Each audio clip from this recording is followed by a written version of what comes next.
morning! Isang bucket na ang ating na-harvest para sa ating sili. Yan, continue pa tayo dito sa pagkuha.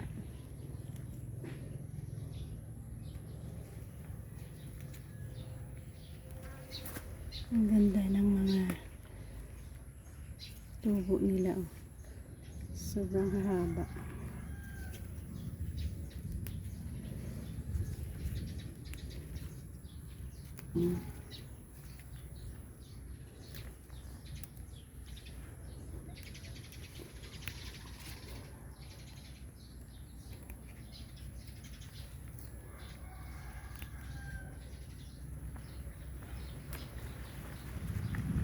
Dami na. Oh.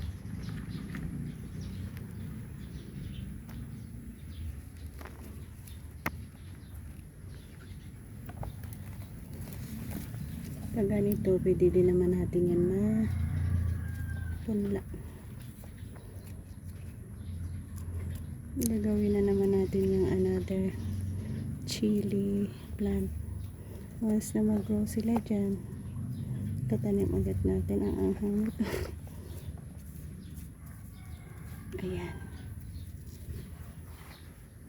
Diyan kayo. Tayo ay continue sa pag-harvest dito.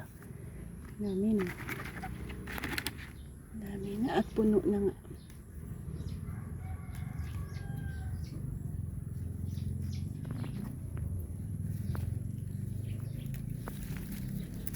Ayan.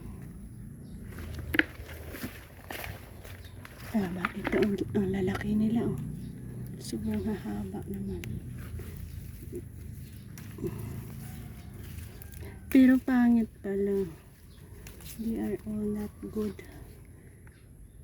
Sige na, separate natin yan. Kukunin natin dito.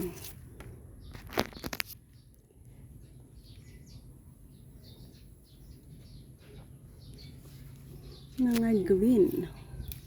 Green, pareho lang din naman ang anghang nila. Sa aking palagay yan. Pagkakaiba ba? Oh, ito super laki. Yan. Laki. Dami din doon.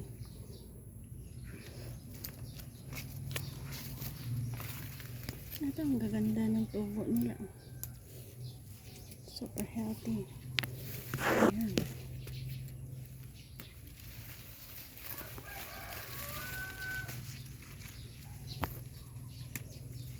Naisabay ko na naman kayo sa saglitang pag-harvest natin. Dahil nga,